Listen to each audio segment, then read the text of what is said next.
Around 110 rupees ఉన్నటువంటి petrol, around 100 ఉన్నటువంటి diesel ధర అతి త్వరలో 150 నుంచి 200 రూపాయలకు పెరగబోతున్నాయా? గ్యాస్ సంక్షోభం ఎలాగైతే ఇప్పుడిప్పుడే ఇండియాలో కొంత ఎఫెక్ట్ చూపిస్తుందో, అతి త్వరలో ఆయిల్ సంక్షోభం కూడా భారతదేశంలో రాబోతోందా అంటే జరుగుతున్నటువంటి పరిణామాలు చూస్తుంటే అవును అనే అనిపిస్తోంది. ఈ మిడిల్ ఈస్ట్ వార్ ప్రపంచాన్ని భయపెడుతోంది. రోజు రోజుకి యుద్ధం తీవ్రతరం అవుతుంది. అతిపెద్ద సంక్షోభం ఇప్పుడు ప్రపంచం ముందు నిలబడే అవకాశాలు చాలా క్లియర్గా కనపడుతున్నాయి. ఎనర్జీ ఫెసిలిటీస్ మీద దాడులతో ఇప్పుడు ప్రపంచ దేశాలు అట్టుడికిపోతున్నాయి. ఆయిల్ సామ్రాజ్యాలు ఖతార్, సౌదీ, కువైట్, ఇరాన్ ఇలా కుప్పకూలే పరిస్థితి వస్తుంది. Iran South Pars gas field పైన దాడితో ఈ వణుకు మొదలై ఇప్పుడు ప్రతీకార దాడులతో మరింత తీవ్ర స్థాయికి చేరే అవకాశాలు కనిపిస్తున్నాయి.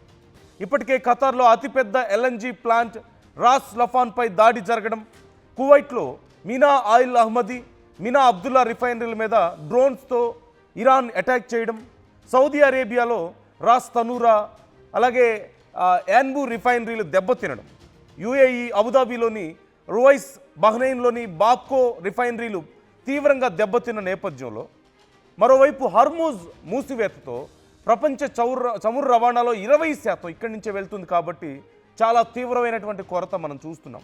ఇలా వరుసగా గ్యాస్, ఆయిల్ నిక్షేపాల మీద ఒకరికొకరు దాడులు చేసుకుంటున్న నేపథ్యంలో ఇప్పటికే చాలా తీవ్రమైనటువంటి కొరత మొదలైంది.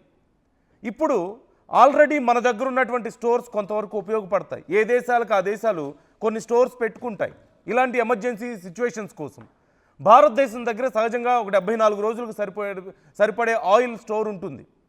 కానీ పరిస్థితి ఒకవేళ ఇలాగే కొనసాగితే, మరికొన్ని ఆయిల్ రిఫైనరీస్ అండ్ స్టోర్స్ కనుక దెబ్బతింటే ముందు ముందు భారతదేశంలో ఇప్పుడు గ్యాస్ కొరత మనం చూస్తున్నాం. ఇప్పుడు గ్యాస్ సహజంగా మనకి అరౌండ్ 900 వస్తుంది. ఇప్పుడు ఆల్రెడీ అది 1500కి, కొన్ని చోట్ల బ్లాక్లో 2000కు కూడా చేరిన పరిస్థితి మనకు కనపడుతుంది. ఇంతకుముందు 2-3 రోజుల్లో వచ్చే సిలిండర్ ఇప్పుడు ఆల్రెడీ 15-20 రోజులకి వెళ్ళిపోయింది. కానీ ఒకవేళ ఈ దాడుల ఇంపాక్ట్ ఇలాగే కొనసాగితే అతి త్వరలో ఇప్పుడు గ్యాస్ మరింత సంక్షోభంలోకి వెళ్ళే అవకాశం ఉంది. At the same time petrol, diesel, ఈ ఆయిల్ ఆధారిత పరిశ్రమలన్నీ కూడా చాలా తీవ్రమైనటువంటి నష్టాల్లోకి వెళ్ళిపోయే అవకాశాలు కనిపిస్తున్నాయి. దీనివల్ల భారతదేశంలో ధరలు మరింత పెరుగుతాయన్న భయం కనిపిస్తోంది. ఇప్పటికే క్రూడ్ ఆయిల్ ధర మనందరికీ తెలిసిందే, $100 దాటింది. ఒకప్పుడు 80లో ఉండే, తర్వాత 90 అయింది, ఇప్పుడు 100కు వచ్చింది. అతి త్వరలో ఈ క్రూడ్ ఆయిల్ ధరలు మరింత పెరిగే అవకాశం ఉందంటున్నారు. మరోవైపు స్టాక్ మార్కెట్లో కొన్ని వేల కోట్ల సంపద ఒక్క రోజులో ఆవిరైపోవడాన్ని మనం చూస్తున్నాం. ఈవెన్ గోల్డ్ రేట్స్ కూడా పడిపోతుండడాన్ని మనం గమనిస్తూ ఉండొచ్చు. సో ఓవరాల్ మార్కెట్ క్రాష్ అతి త్వరలో ఉండబోతుందా? ఓవైపు యుద్ధం ఇక్కడితో ఆగేలా కనిపించడం లేదు. ఇప్పటికే ఇరాన్ అమెరికా భూభాగంలో కూడా తమ డ్రోన్స్ని పంపిస్తోంది. అలాగే నిన్న మనం చూసాం, నిన్న ఖతార్, సౌదీ అరేబియాలో ఉన్నటువంటి మరిన్ని ఆయిల్ స్టోర్స్ మీద, ఆయిల్ రిఫైనరీస్ మీద మేము దాడి చేస్తున్నామంటూ ఇరాన్ ప్రకటించింది. మరోవైపు ఇరాన్లో ఉన్నటువంటి కర్గ్ ఐలాండ్ మీద కూడా మేము దాడి చేస్తాం. 90% of Iran's oil and gas అక్కడి నుంచే సప్లై అవుతుంది. సో ఐలాండ్ మీద మేము దాడి చేస్తామంటూ ఇంకోవైపు ఇప్పటికే అమెరికా హెచ్చరికలు జారీ చేస్తోంది. సో ఆయా దేశాలకు సంబంధించినటువంటి కీలకమైనటువంటి ఓవైపు అమెరికా, ఇజ్రాయెల్, ఇరాన్, గల్ఫ్ దేశాలు, మనకి ఆయిల్ అంతా కూడా సప్లై అయ్యేది మోస్ట్లీ గల్ఫ్ దేశాల నుంచి, ఇరాన్ నుంచే. కాబట్టి ప్రపంచ దేశాలకి అక్కడ ఉన్నటువంటి ఆయిల్ స్టోర్స్ అన్నీ ఇలాగే దెబ్బతింటూ పోతే, ఇలాగే ధ్వంసం అవుతూ పోతే ఇప్పటికే గ్యాస్ సమస్యను మనం ఎదుర్కొంటున్నాం. ఆల్రెడీ ఇండక్షన్ స్టవ్లు కొనుక్కుంటున్నారు చాలామంది, మార్కెట్లో ఎగబడుతున్నారు ఇండక్షన్ స్టవ్ల కోసం. ఎందుకు? గ్యాస్ ఎక్కడ నిలిచిపోతుందో, ఎక్కడ మరింత స్కేర్సిటీ వస్తుందో అని చెప్పి. ఆల్రెడీ ఇంతకుముందు మనం మాట్లాడుకున్నట్లుగా 900ది 1500, ఇప్పుడు 2000 రూపాయలకు కూడా అమ్ముతున్నటువంటి పరిస్థితి కనపడుతుంది. ఇంతకుముందు 2-3 రోజుల్లో వచ్చే గ్యాస్ సిలిండర్, ఎల్పిజి సిలిండర్ ఇప్పుడు 15 రోజుల నుంచి 20 రోజుల సమయం పడుతుంది. అలాగే కీలకమైనటువంటి పరిశ్రమలకి గ్యాస్ సిలిండర్స్ని ఆపివేయాలి, గ్యాస్ని ఆపివేయాలంటూ ప్రభుత్వం చెప్పి వాటిని సామాన్య ప్రజలకు ఇస్తోంది. అలాగే న్యాచురల్ గ్యాస్ ఇప్పటికే ఉన్నవాళ్ళు, పైప్ లైన్ ఉన్నవాళ్ళు, పిఎన్జి ఉన్నవాళ్ళు ఎల్పిజిని ఉపయోగించకూడదంటూ కేంద్రం ఒక రిస్ట్రిక్షన్ కూడా తీసుకురావడం, వాళ్ళందరూ సిలిండర్స్ని రిటర్న్ ఇవ్వాలని చెప్పడం మనం చూస్తున్నాం. ఆల్రెడీ హాస్టల్స్లో బ్రేక్ఫాస్ట్లు కుక్ చేయడం లేదు, లంచ్ కుక్ చేసిందే ఈవెన్ డిన్నర్కి కూడా పెడుతున్నటువంటి పరిస్థితి. చాలా కంపెనీలు వర్క్ ఫ్రమ్ హోమ్ ప్రకటించాయి. మన భారతదేశంలో ఎంతోమంది గ్యాస్ దొరక్క వీధి పక్కన వ్యాపారాలు చేసుకునే వాళ్ళు, స్ట్రీట్ వెండర్స్ అందరూ కూడా తమ వ్యాపారాలని మూసివేస్తుంటే పెద్ద పెద్ద 5 స్టార్ హోటల్స్ దగ్గర నుంచి 3 స్టార్ 5 స్టార్ హోటల్స్ కూడా చివరికి కట్టెల పొయ్యిల మీద వండి వడ్డించాల్సిన పరిస్థితి కనిపిస్తుంది. So already we are facing gas scarcity. ఇలాంటి పరిస్థితుల్లో ఇలాంటి కొరత కొనసాగుతున్న సమయంలో అతి త్వరలో ఆయిల్ కొరత కూడా రాబోతుందా? జస్ట్ ఇమాజిన్, ఇప్పటికే గ్యాస్ కొంచెం లేట్ అయ్యి, షిప్స్ లేట్ అయ్యి అక్కడ గ్యాస్ సప్లై తగ్గితే, కొద్దిపాటి సప్లై తగ్గితేనే మన మీద ఇంత భారీ ఎఫెక్ట్ పడిందే. ఇక ఆయిల్ కూడా అతి త్వరలో మరింత రేట్లు పెరిగితే 150 నుంచి 200 రూపాయలు అయ్యే పరిస్థితి కనిపిస్తుంది. వార్ ఇలాగే కనుక కొనసాగితే, I'm not going to say it's going to happen today night or tomorrow, but in next few days or in next ఒక 10 డేస్కో ఇలాగే వార్ కనుక కొనసాగితే, ఇట్స్ బీన్ 3 వీక్స్, మరొక 2-3 వీక్స్ కనుక వార్ ఇలాగే కొనసాగితే we are going to see double rates of oil from 110 rupees to 200 rupees or more మనం చూసే అవకాశం కనిపిస్తుంది. ఒక లీటర్ పెట్రోల్ ఆర్ డీజిల్ 200 రూపాయలకు కొనే పరిస్థితి వస్తే ఎంత భయంకరంగా పరిస్థితి ఉండబోతుందో ఒకసారి మీరు ఊహించుకోవచ్చు. పూర్తిగా ఆయిల్ అండ్ గ్యాస్ ఆధారిత పరిశ్రమలన్నీ నష్టాల్లోకి వెళ్ళే అవకాశం కనిపిస్తుంది. ఎంతోమంది ఉద్యోగాలు పోయే అవకాశం కనిపిస్తుంది. తీవ్రంగా బిజినెస్ దెబ్బతినే అవకాశాలు కనిపిస్తున్నాయి. గ్యాస్ లేకపోతే ఇవాళ రేపు ఒక్కసారి ఇమాజిన్ చేసుకోండి, మొత్తం హోటల్స్, రెస్టారెంట్స్ అన్నీ కూడా ఇప్పటికే ఇంత దారుణంగా ఇబ్బంది పడుతుంటే, ఇప్పుడు ఒకవేళ ఆయిల్ రేట్స్ కనుక పెరిగితే మీ కూరగాయల రేట్లు పెరుగుతాయి, మీరు వాడే ప్రతి వస్తువు మీద రేట్లు పెరుగుతుంది. జస్ట్ ఇమాజిన్ ఎంత బరువు అవుతుంది సామాన్యుడికి అతని జీవితం అనేది ఒకసారి మీరు గమనించవచ్చు. ఇది సామాన్యుల మీద మాత్రమే కాదు, అన్ని వర్గాల మీద ఈ ప్రభావాన్ని చూపించే అవకాశం ఉంటుంది. చాలా తీవ్రమైనటువంటి ప్రభావం ఉంటుంది. ఒక్కసారి ఇక అంటే ఎంత దారుణమైన ఎఫెక్ట్ ఉంటుంది అంటే ఇప్పుడు నెలకి ఒక 10,000 రూపాయలు వాళ్ళ కుటుంబం కోసం ఖర్చు పెట్టుకుంటే దిగువ మధ్యతరగతి వాళ్ళు, and it's going to be around 18,000 to 20,000 or more, అంత ఎక్కువ ధరలు ఉండే అవకాశం ఉంది. ఇక జస్ట్ ఇమాజిన్ ఎలా ఉండబోతున్నాయి పరిస్థితులు అనేది. ఇప్పటికే ఈ మాత్రం కొద్దిపాటి గ్యాస్ కొరతతోనే హాస్టల్స్లో ఫుడ్ పెట్టడం లేదు. చాలా హాస్టల్స్ మూసేశారు. చాలా హాస్టల్స్లో ఒక పూట మాత్రమే వండుతున్నారు. చాలా రెస్టారెంట్స్ కట్టెల పొయ్యిల మీద వండుకుంటున్నటువంటి పరిస్థితి కనపడుతుంది. ఒకవేళ మరింత స్కేర్సిటీ, ఇప్పుడు ఇలాగే ఈ దాడులు కొనసాగుతూ పోతే, మరిన్ని ఆయిల్ స్టోర్స్ అండ్ రిఫైనరీస్ దెబ్బతింటూ పోతే గల్ఫ్ దేశాల్లో కానీ ఇరాన్లో కానీ పరిస్థితి ఎంత దారుణంగా ఉండబోతుంది అనేది ఒక్కసారి మీరు ఊహించుకోవచ్చు. పూర్తిగా చాలామంది జీవితాలే తల్లకిందులయ్యే అవకాశం కనిపిస్తోంది. ఒకసారి మీరు చూడండి, ఇప్పటి వరకు ఇరాన్లో ఇటు షర్రాయ్ ఆయిల్ రిఫైనరీ భారీగా దెబ్బతిన్నది. అలాగే నస్ఫాబాద్ oil refinery, Shahran oil depot ఇది భారీగా దెబ్బతిన్నది. అలాగే కర్జ్ ఆయిల్ స్టోర్స్ డిపార్ట్మెంట్ పూర్తిగా దెబ్బతిన్నది. అక్కడ గవర్నమెంట్ నిర్వహించేవి ఇవన్నీ కూడా. అట్ ది సేమ్ టైం ఇక గ్యాస్ ఫీల్డ్ సంగతి చెప్పేదే ఉంది. మరోవైపు గ్యాస్ సైతం చాలా తీవ్రమైనటువంటి కొరతలోకి వచ్చే అవకాశం కనిపిస్తుంది. ఇటు ఖతార్లో ఎల్ఎన్జీ హబ్ దెబ్బతిన్నది పూర్తిగా. ఇరాన్ మిజైల్స్ దాడి కారణంగా రస్ లఫాన్ ఇండస్ట్రియల్ సిటీ మొత్తం పూర్తిగా దెబ్బతినడంతో ఇప్పుడు ఎల్ఎన్జీ స్కేర్సిటీ మరింత పెరిగే అవకాశం కనిపిస్తుంది, కొరత. మరోవైపు రిఫైనరీల సంగతి మనం చూస్తున్నాం. రాస్ తనూరా కానీ శాంఫ్రీ రిఫైనరీ ఇలా వరుసగా దాడులు చేస్తూనే ఉన్నారు. ఇరాన్ దాడి చేసింది వీటి మీద. ఇక యుఏఈ అలాగే ఇజ్రాయిల్లో ఉన్నటువంటి కొన్ని ప్రాంతాల మీద కూడా దాడులు జరిగాయి. సో ఇలా ప్రపంచంలో కీలకమైనటువంటి, ప్రపంచంలో అన్ని దేశాలకి ఆయిల్ సప్లై చేసేటువంటి గల్ఫ్ దేశాలకి, ఇరాన్కి ఇంత తీవ్ర నష్టం జరగడాన్ని మనం ఒక్కసారి ఇమాజిన్ చేసుకోవచ్చు. ఆల్రెడీ ఇప్పటికే జరిగినటువంటి నష్టంతో 3 వారాల యుద్ధంతోనే పరిస్థితులు ఇలా ఉన్నాయంటే, మన దగ్గర స్టోర్స్ మహా అయితే ఒక 74 రోజుల పాటు ఉంటాయి మన దగ్గర ఉండేటువంటి ఆయిల్ స్టోర్స్. వాటిని ఖర్చు చేయడానికి ఖచ్చితంగా భారతదేశం, ఎందుకంటే మరింత అత్యవసర పరిస్థితి కోసం దాచిపెట్టుకుంటుంది కాబట్టి వాటిని ఖర్చు చేయడానికి అవకాశం ఉండదు. 74 డేస్ ఒక 20 డేస్కి మేనేజ్ చేయగలుగుతారేమో. But if war is going to continue for next 2-3 weeks, పూర్తిగా చాలామంది జీవితాలు తల్లకిందులయ్యే అవకాశాలు కనిపిస్తున్నాయి. చాలా వరకు రేట్లు డబుల్ అయ్యే అవకాశాలు కనిపిస్తున్నాయి. ఇప్పటికే 1500 రూపాయలు అమ్ముతున్నటువంటి సిలిండర్ బయట 2000 రూపాయలకు అమ్ముతున్న వాళ్ళు కూడా ఉన్నారు. And it's going to be around 2500 to 3000 or more. మనం we can't imagine where it's going to stop అనేది. అండ్ పెట్రోల్ ధరలు డబుల్ అయ్యే అవకాశాలు కనిపిస్తున్నాయి. జస్ట్ ఇమాజిన్ ఎంత భారీగా ఖర్చు పెరుగుతుంది అనేది.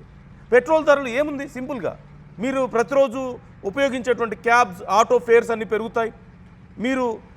మీకు ప్రతిరోజు గూడ్స్ని తీసుకొచ్చేటువంటి వేరే రాష్ట్రాల నుంచి, వేరే ప్రాంతాల నుంచి గూడ్స్ని తీసుకొచ్చేటువంటి ఈ లారీస్ కానీ వీటన్నిటికీ ప్రైస్ పెరుగుతుంది. దానివల్ల మీరు ఉపయోగించే ప్రతి గూడ్స్, కూరగాయల దగ్గర నుంచి బియ్యం, పప్పులు, కూరగాయలు, బట్టలు, ఇలా ప్రతి ఒక్కటి కాస్ట్ పెరిగే అవకాశం కనిపిస్తుంది. ఇలాగే ఆయిల్, గ్యాస్ ఆధారిత పరిశ్రమలన్నీ ఇప్పటికే పరిశ్రమలకి గ్యాస్ ఇవ్వద్దు, ఎల్ఎన్జీ ఆపండి అని చెప్పేసి కేంద్రం చెప్పడం, మరోవైపు దాన్ని సామాన్య ప్రజలకు మరలించడాన్ని మనం చూస్తున్నాం. బట్ రేపో మాపో పరిస్థితి ఇంకా దారుణంగా ఉండే అవకాశం కనిపిస్తుంది. ఈవెన్ చాలా ప్రాంతాల్లో పవర్ని జనరేట్ చేయడానికి కూడా ఈ ఫ్యూయల్ని వాడుతుంటారు కదా. మీ ఇంట్లో, మన అపార్ట్మెంట్స్లో మోటార్స్ ఎలా నడుస్తున్నాయి, ఈవెన్ కొన్ని జనరేటర్స్ ఎలా నడుస్తున్నాయి, ఆయిల్ మీదనే కదా. ఇలా ప్రతి చోట జరిగితే మీ పరిస్థితి ఎలా ఉంటుంది? మీ చుట్టుపక్కల మీ కళ్ళకు కనిపించే మీరు వాడే ప్రతి వస్తువు రేటు పెరిగే అవకాశం కనిపిస్తుంది. Once again I'm telling you, I'm not going to say this is going to happen today night or tomorrow, ఈ రోజు రేపట్లో జరుగుతుందని నేను చెప్పడం లేదు. But it's been 3 weeks of war, 3 long weeks of war మనం చూసాం. మరొక 2 వారాలు లేదా 3 వారాలు కనుక ఒకవేళ నిజంగా ఇలాంటి వార్ కొనసాగితే, and the impact is going to start with in next 1 week. Petrol, diesel రేట్ల విషయంలో కూడా ఇప్పటికీ గ్యాస్ విషయంలో మనం చూస్తున్నాం కదా. మరొక 10 రోజుల్లో, 1 week 10 daysలో ఇంపాక్ట్ చాలా తీవ్రమైనటువంటి ఇంపాక్ట్ కనపడబోతుంది. సో జాగ్రత్తగా ఉండండి, అబ్జర్వ్ చేస్తూ ఉండండి సిచ్యువేషన్ని. And I'm going to show you, నా కొలీగ్ సచిన్ కూడా మనతో జాయిన్ అవ్వబోతున్నారు. ఈజ్ గోయింగ్ టు ఎక్స్ప్లెయిన్ ఏ ప్రాంతాల్లో ఇప్పటి వరకు దాడులు జరిగాయి, మన పరిస్థితి ఎలా ఉండబోతుంది ఒకవేళ ఇలాగే కొనసాగితే అనేది. మనం అందులోనూ భారతదేశం అత్యంత ఎక్కువగా గ్యాస్ అండ్ ఆయిల్ని ఇంపోర్ట్ చేసుకునేటువంటి దేశం. రష్యా నుంచి అరౌండ్ 35 to 40% మనం ఇంపోర్ట్ చేసుకుంటూ ఉంటే, ఈవెన్ ఇరాన్ నుంచి around 20 to 21% we use to import. కొంత చేంజ్ వచ్చినప్పటికీ కూడా అక్కడ దేశాల మీద ఆధారపడే ఉన్నాం. మరోవైపు సౌదీ అరేబియా 15% మనం ఇంపోర్ట్ చేసుకుంటూ వస్తున్నాం. యుఏఈ నుంచి, అమెరికా నుంచి, ఈవెన్ అమెరికా దగ్గర నుంచి కూడా మనం 8 to 10% మనం ఆయిల్ని కొనుగోలు చేస్తున్నటువంటి పరిస్థితి కనబడుతుంది. ఇక కువైట్, అలాగే నైజీరియా, బ్రెజిల్, ఇలా మొత్తం సుమారుగా 40 దేశాల నుంచి మనం ఆయిల్ కొంటున్నప్పటికీ ఈ మొత్తం 7-8 దేశాల మీదనే 90% ఆఫ్ ఆయిల్ పర్చేజ్ మనకు కనిపిస్తుంది, ఇంపోర్ట్స్ మనకు కనిపిస్తున్నాయి. సో ఈ దేశాలన్నీ ఇప్పుడు దాడులతో అట్టుడికిపోతున్నదాన్ని మనం చూస్తూ ఉన్నాం. ఇక గ్యాస్ సరఫరాకి సంబంధించి కూడా మనం చూడొచ్చు. Qatar is one of the most gas supplying country to India. 50% వరకు అతిపెద్ద సప్లై మనకి ఖతారే ఉంది, సప్లయర్ గ్యాస్కి. 50% గ్యాస్ మనం ఖతార్ నుంచి కొనుగోలు చేస్తున్నాం. అలాగే యుఏఈ, ఆస్ట్రేలియా, అమెరికా, రష్యా నుంచి కూడా మనం కొనుగోలు చేస్తున్నాం. మొత్తం వెస్ట్ ఏషియా నుంచి 60 నుంచి 70%, 65 నుంచి 70% గ్యాస్ని మనం కొనుగోలు చేస్తున్నటువంటి పరిస్థితి కనపడుతుంది, నేచురల్ గ్యాస్. ఇక సిలిండర్ గ్యాస్ సంగతి చూస్తే Saudi Arabia, UAE, Qatar, Kuwait ఈ ప్రాంతాల నుంచి మనం ఎక్కువగా ఎల్పిజిని కొనుగోలు చేస్తున్నాం. ఆల్మోస్ట్ 90% వరకు వెస్ట్ ఏషియా నుంచి మనం కొనుగోలు చేస్తున్నాం. And all these countries are in danger now, or in under attacks now.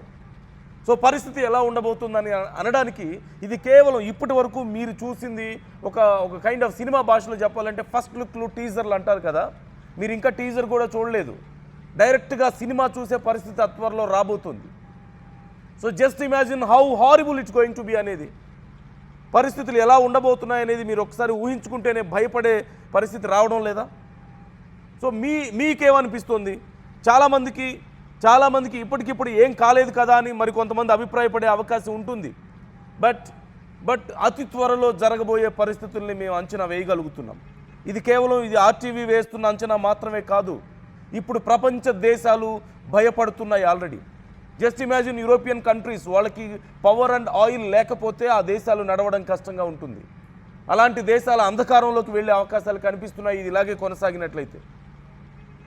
Already అక్కడ కూడా ఇంపాక్ట్ కనిపిస్తూ ఉంది. ఇక పాకిస్తాన్ లాంటి దేశాలు, లేదంటే బంగ్లాదేశ్ లాంటి దేశాలు పూర్తిగా అంధకారంలోకి వెళ్ళే అవకాశం కనిపిస్తుంది.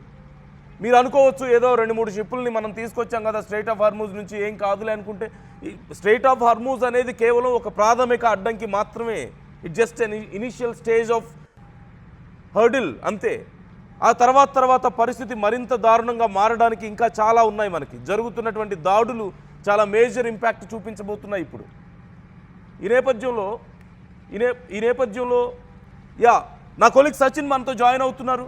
Sachin is going to explain. ఇప్పుడు మీకు మరింత క్లియర్గా ఎక్స్ప్లెయిన్ చేస్తారు ఏ ప్రాంతాల మీద ఇంపాక్ట్ ఎక్కువగా ఉంది, ఏ ప్రాంతాల మీద దాడులు జరిగాయి, ఎలా ఉండబోతోంది పరిస్థితి ముందు అనేది మరింత క్లియర్గా మరొకసారి మీకు సచిన్ ఎక్స్ప్లెయిన్ చేస్తారు. Sachin, so what you say, ఎలా ఉండబోతోంది నియర్ ఫ్యూచర్ పరిస్థితి ఏంటి?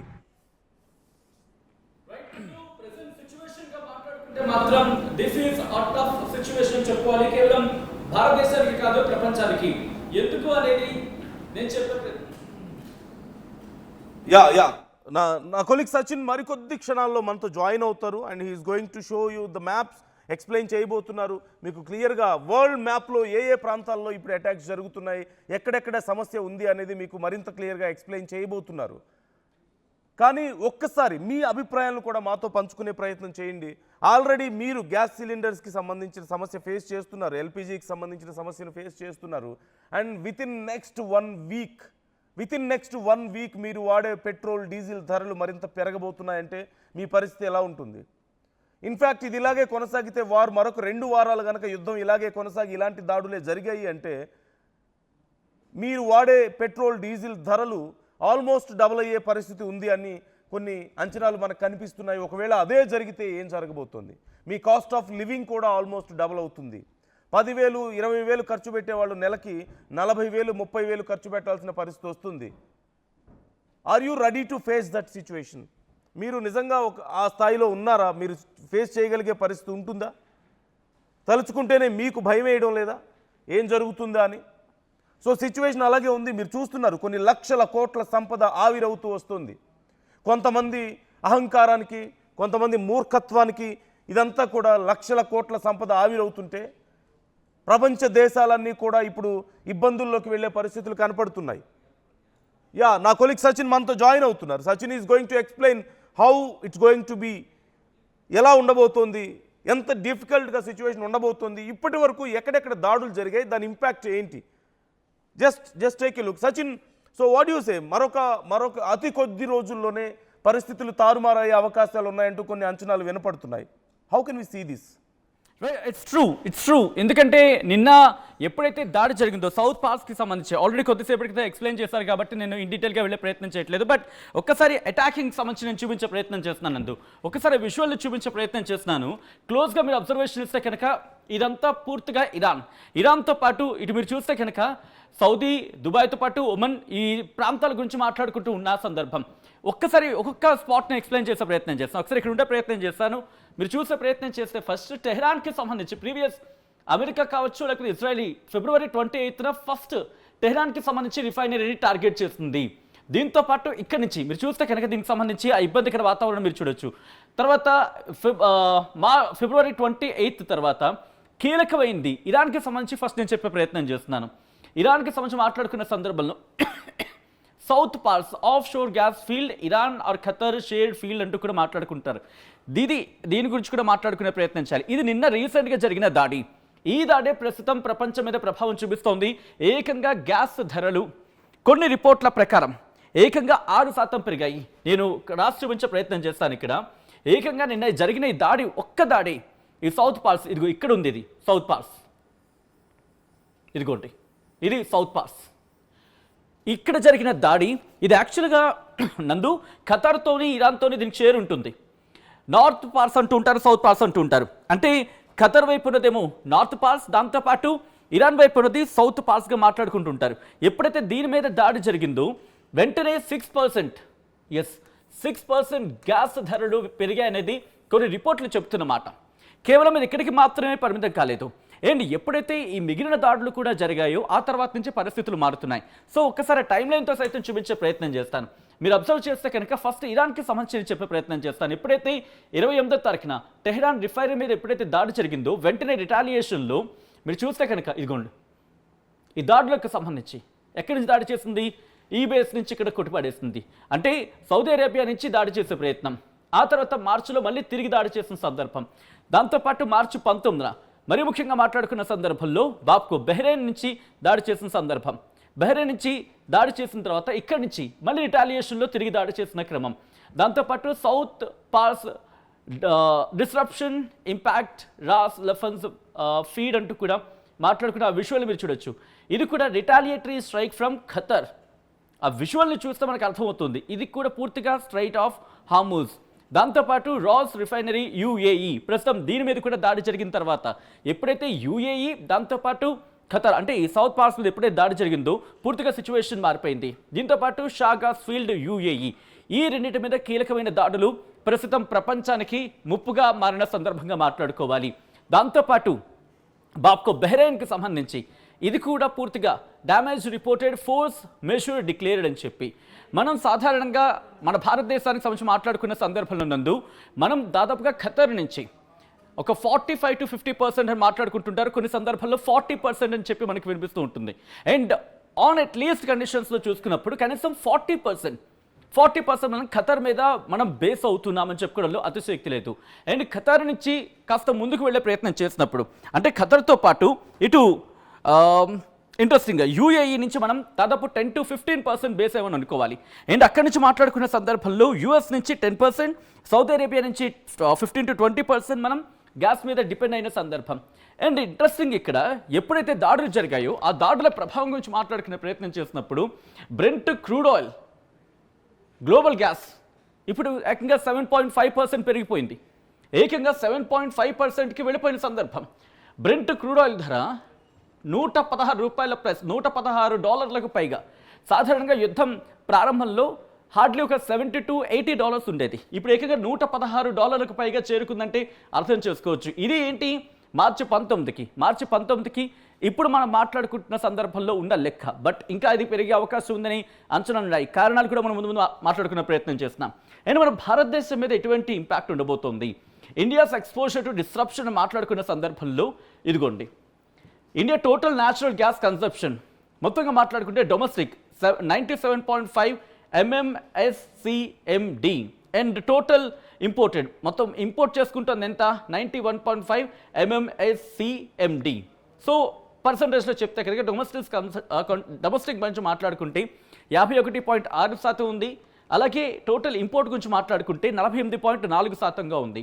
And India's Qatar LNG import disruption అంటే ఈ ఆటంకం కావచ్చు లేకపోతే ఈ ఆటంకాలు కావచ్చు వీటి గురించి మాట్లాడుకుంటే India total gas from Qatar import చేసుకునేది మొత్తం 37 MMSCMD అనుకుంటే కనుక India's Qatar sourced LNG imports గురించి మాట్లాడుకుంటే 40% ఉంది. మరి ఇమీడియట్ యాక్షన్లోకి భారత్ ప్రభుత్వం ఏం చేసింది అంటే ఇండస్ట్రియల్ సెక్టర్కి సంబంధించి డైరెక్షన్స్ ఇచ్చింది. బాబు మీరు ఆపండి ప్రస్తుతానికి అని చెప్పి గ్యాస్ యూసేజ్ రిడక్షన్ అని చెప్పి తగ్గించిన పరిస్థితి ఉంది. దాంతోపాటు పవర్ సెక్టర్ గ్యాస్ యూసేజ్ కటైల్మెంట్ అంటే పవర్ సెక్టార్కి సంబంధించి కూడా ఎప్పటికీ కొన్ని డైరెక్షన్స్ ఇచ్చిన సందర్భం. అవసరమైతే వాడండి లేకపోతే కాస్త దాన్ని మినిమైజ్ చేసే ప్రయత్నం చేయండి అని చెప్పి. అండ్ ఇదే క్రమంలో నేను మరింత ఇన్ఫర్మేషన్ అందించే ప్రయత్నం చేస్తాను. ఎందుకంటే మన భారత్ మీద మాట్లాడుకున్న సందర్భంలో ఇక్కడ నందు ఖతర్ ఇప్పటికే ఫోర్స్ మెజూర్ని జారీ చేసిన సందర్భం. ఖతర్తో పాటు ఖతర్కి సంబంధించి రాస్ లఫాన్ ఎల్ఎన్జీ ప్లాంట్ మీరు ఇక్కడ గమనించే ప్రయత్నం చేస్తే ఓవరాల్ మ్యాప్లో ఇక్కడ ప్రపంచంలోని అతిపెద్ద లిక్విఫైడ్ నేచురల్ గ్యాస్ ఎల్ఎన్జీ ఎక్స్పోర్ట్స్గా మాట్లాడుకున్న సందర్భం. ఒకసారి ఆ ఫుల్ ఫ్రేమ్ చూపించే ప్రయత్నం చేస్తున్నాం. సో ఫుల్ ఫ్రేమ్కి వెళ్ళే ప్రయత్నం చేసినప్పుడు ఇక్కడ నందు దీంతో పాటు ఇక్కడ ఉత్పత్తి అయ్యే గ్యాస్ ప్రపంచంలోని అనేక దేశాల విద్యుత్ అలాగే పరిశ్రమలకు మూలం. అండ్ ఇది దాంతోపాటు భారత్ దీని మీద ఎంతలా బేస్ అయిందంటే భారతదేశం తన మొత్తం ఎల్ఎన్జీ ఇంపోర్ట్స్లో సుమారు 40% ఖతర్ నుంచే పొందుతోంది. సో ఇటువంటిది. అండ్ సౌదీ అరేబియాకి సంబంధించి మాట్లాడుకుంటే రాస్ తనూరా కావచ్చు లేకపోతే యాన్బు ఇది కూడా రాస్ తనూరా ప్రపంచంలోనే అతిపెద్ద చమురు శుద్ధి కర్మాగారాలు ఒకటి. ఏకంగా రోజుకి 5.5 లక్షల బ్యారెల్స్ని ఇక్కడ ఉత్పత్తి చేయడం జరుగుతుంది. అంటే అర్థం చేసుకోవచ్చు అండ్ ప్రొడక్షన్కి సంబంధించి మాట్లాడుకునే క్రమంలో. అండ్ దీంతో పాటు ఒక్కసారి దీని గురించి మాట్లాడుకునే ప్రయత్నం చేసినప్పుడు ఎప్పుడైతే ఖర్గ్ ఒక రెండు కీలకమైన డెవలప్మెంట్స్ ఇప్పుడు గ్యాస్ని కావచ్చు లేకపోతే ఎనర్జీ సెక్టర్ని పూర్తిగా కుదేలు చేసేస్తుంది. అందులో ఖర్గ్ ఐలాండ్ మీద దాడి చేయడం ఒకటి. అండ్ రెండోది నిన్న సౌత్ పార్ మీద దాడి. ముందుగా ఖర్గ్ ఐలాండ్ మీద దాడి చేసిన క్రమంలో ఏకంగా 90% ఇరాన్కి సంబంధించి కన్సప్షన్ అంటే ఇరాన్కి సంబంధించి దాని మీద బేస్ అయ్యింది. 80% ఎలక్ట్రిసిటీ వాళ్ళు దాని నుంచే బేస్ చేసుకుంటున్నారు. ఖర్గ్ ఐలాండ్ వాళ్ళకి చాలా కీలకం, ఎందుకంటే అది సముద్ర తీరానికన్నా కొంచెం లోతుగా, అంటే సముద్ర తీరానికి ఇలా ఉన్నప్పుడు కాస్త లోతుగా ఉంటుంది. సో దట్ వచ్చిన నౌకలు వచ్చినట్టు అక్కడికి వెళ్ళి లోడింగ్ అయ్యేందుకు ఈజీగా ఉంటుంది. అండ్ అక్కడ కొట్టి పారేసే ప్రయత్నం చేసింది.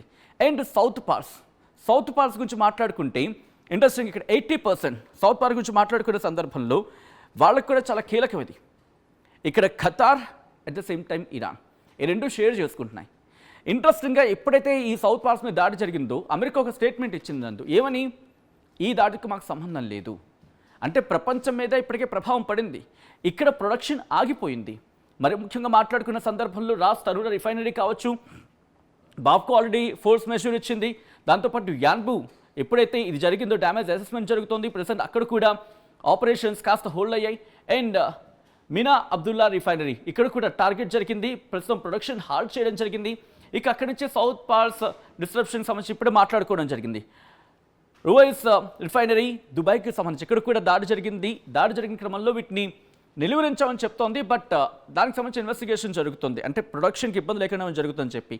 బట్ ఇక్కడ వినిపించే మాట ఏంటంటే ఎప్పుడైతే నేను సౌత్ పార్స్ మీద దాడి చేసిందో ఇరాన్ వెంటనే రిటాలియేషన్ స్టార్ట్ చేసినప్పుడు ఖతర్ మీద దాడి చేసింది, దాంతోపాటు దుబాయ్ మీద దాడి చేసింది. దుబాయ్ మీద దాడి చేసిన క్రమంలో కూడా మేము రిటాలియేషన్లో భాగంగా ఇంటర్సెప్ట్ చేసామని చెప్తున్నప్పటికీ ఇంపాక్ట్ ఉండిందనేది వినిపిస్తున్నమాట. బట్ పూర్తిగా ప్రొడక్షన్ మీద దెబ్బ పడింది. ఒక విధంగా చెప్పాలంటే ఒక 2-3 కారణాలు ఇక్కడ ఎక్స్ప్లెయిన్ చేసే ప్రయత్నం చేస్తాను. ది వెరీ ఫస్ట్, ఎప్పుడైతే దాడి జరిగిందో అక్కడ ప్రొడక్షన్ ఆగిపోయింది. ప్రొడక్షన్ ఆగిపోవడం కేవలం ప్రొడక్షన్కి సంబంధించి కాదు, ప్రొడక్షన్ యూనిట్స్ దెబ్బతిన్నాయి. అంటే ఇప్పుడు ఒకవేళ యుద్ధం ఎప్పటికిప్పుడు ఆగిపోయినా ఈ ప్రొడక్షన్ యూనిట్ పూర్తిగా రెనోవేట్ అయ్యి ఇది అందుబాటులోకి రావడానికి కొన్ని రోజులు కాదు కొన్ని నెలలు పట్టే అవకాశం ఉంటుంది, కొన్ని సందర్భాల్లో ఏళ్ళు పట్టేయచ్చు. అండ్ ఇది జరిగినప్పుడు ఇక్కడ గ్యాస్కి సంబంధించి ఇబ్బంది జరిగింది కాబట్టి సౌత్ పార్స్ మీద ప్రపంచంలోని, అంటే ప్రపంచమే కాదు, మొత్తం గ్లోబ్ మీద దీని ఇంపాక్ట్ అంటే హాఫ్ ఆఫ్ ద గ్లోబ్కి సరిపోయి ఆ ప్రెషర్ని ఇది కాస్తుంది అనేది వినిపించమాట. సో ఇటువంటి సందర్భంలో ఇప్పుడు కనుక దానికి ఇబ్బంది అయితే మనకి ఎరువుల మీద ప్రభావం చూపించబోతోంది. ఎందుకంటే ఆ ప్రాసెస్ సింథసిస్ అంటూ ఉంటారు ప్రాసెస్ని, అది అలా మోడిఫికేషన్ జరిగి ఎరువులకు సంబంధించి నత్రజనికి సంబంధించిన మాలిక్యూల్స్ అంటూ ఉంటారు. వాటిని పొందేందుకు సరిపడా శక్తిని లేకపోతే ఆ ప్రోడక్ట్ని అందించే ప్రొడక్షన్ యూనిట్ దెబ్బతింది. ఒక విధంగా చెప్పాలంటే మనం వంట వండుకోవాలంటే మన ఇంట్లో గిన్నెలు లేకపోతే మన సిలిండర్, మన స్టవ్ ఇవన్నీ రెడీగా ఉండాలి. రెడీగా ఉంటే వంట వండుకోవడానికి సామాన్లు ఉన్నప్పటికీ సరిపోదు. సో అలా ప్రస్తుతం ఆ వంట ఇంటిలో ఉన్న స్టవ్లని ఆ గిన్నె నుండి కొట్టి పారేస్తుంది. ఇప్పుడు వాటన్నిటిని మళ్ళీ సెట్ చేసుకోవాలి అండ్ అది ప్రొడక్షన్కి రెడీ అయిన తర్వాత అప్పుడు మళ్ళీ సో అంతవరకు ఎనర్జీ సెక్టర్ మీద ఇంపాక్ట్ చూపిస్తుంది. ఇప్పటికే గ్యాస్ ధరలు 6% పెరిగాయి, క్రూడ్ ఆయిల్ 5% పెరిగింది. అండ్ కొద్దిసేపు క్రితం మాట్లాడుకున్నట్టుగా క్రూడ్ ఆయిల్ $70 ఉండేది $110కు చేరుకుంది. సో దీని ఇంపాక్ట్ భారత్ మీద ఉండబోతోంది, ఎరువుల మీద ప్రభావం చూపించబోతోంది. ఇప్పటికే ఎరువులకు సంబంధించి ఇబ్బందులు ఎదుర్కొన్న సందర్భాన్ని మనం గత కొన్ని నెలల క్రితం మనం మాట్లాడుకున్నాం. ఇప్పుడు దీని మీద ఇంకా ప్రభావం చూపించే అవకాశం ఉందనేది వినిపిస్తున్న మాట ఇక్కడ నందు. సచిన్ చాలా క్లియర్గా ఎక్స్ప్లెయిన్ చేశారు ప్రభావం ఎలా ఉండబోతుంది, ఏ ప్రాంతాల్లో ఎంత నష్టం జరిగింది అనేది. అండ్ ఆర్టీవీ ఎప్పటికప్పుడు మీకు అప్డేట్స్ అందిస్తూ వస్తుంది ఈ అంశానికి సంబంధించి. బట్ ఇట్స్ వెరీ క్లియర్, ఈ యుద్ధానికి సంబంధించి ఏమాత్రం కొద్దిగా అవగాహన ఉన్న వాళ్ళకైనా అర్థమయ్యేది ఒకటే, ప్రపంచంలో ఆయిల్ ఎక్కడెక్కడి నుంచి అయితే సప్లై అవుతుందో, గ్యాస్ ఎక్కడెక్కడి నుంచి అయితే సప్లై అవుతుందో అక్కడ ఆ రిఫైనరీస్ స్టోర్స్ అన్నీ పోయిన తర్వాత ఆబ్వియస్లీ ఆ కొరత ఏర్పడే అవకాశం కనిపిస్తుంది. గ్యాస్ కొద్దిపాటి కొరతకే మనం ఇంత అల్లాడిపోతుంటే ఇక మరింత గ్యాస్ కొరత సంక్షోభం వచ్చి మరింత ఆయిల్ సంక్షోభం కూడా వస్తే మన జీవితాల మీద ఎలాంటి ప్రభావం చూపిస్తుందో, ఎంతమంది జీవితాలు తల్లకిందులు అవుతాయో ఒక్కసారి మీరే ఊహించుకోవచ్చు. సో మీకేమనిపిస్తుంది? ఈలోగా ఈ వార్ ఆగిపోతుంది అనుకుంటున్నారా? If war continuous for next 10 to 15 days we are going to see a drastic, a massive collapse. ఖచ్చితంగా ఆయిల్ అండ్ గ్యాస్ విషయం ధరలు భారీగా పెరుగుతాయి అండ్ మనకి అసలు అవైలబిలిటీ తగ్గే అవకాశం కనిపిస్తుంది.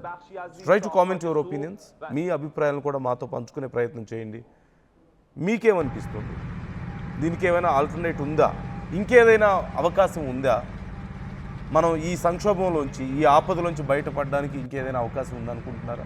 మన ఇండియన్ గవర్నమెంట్ ఇలాంటి పరిస్థితుల్ని, ఇలాంటి గడ్డు పరిస్థితుల్ని సక్సెస్ఫుల్గా ఎదుర్కోగలుగుతుందా? ప్రపంచ దేశాలన్నీ ఫేస్ చేసే సమయంలో. బట్ ఇదంతా దేనివల్ల, దేనికోసం అంటే జస్ట్ బికాస్ ఆఫ్ కొంతమంది ఈగో, కొంతమంది అత్యాస దీనికి ప్రధానమైనటువంటి కారణం. ఇలాంటి ఒక పరిస్థితికి, ఇంత సంక్షోభానికి, ఇంత పెద్ద యుద్ధానికి, ఇంత నష్టానికి ఇదే కారణం కేవలం. కాదని చెప్పగలుగుతారా ఎవరైనా? మీ అభిప్రాయాలను కూడా కామెంట్ చేయండి. అసలైన తొలి వెలుగు. ఫాలో వాట్సాప్ @తొలి వెలుగు official.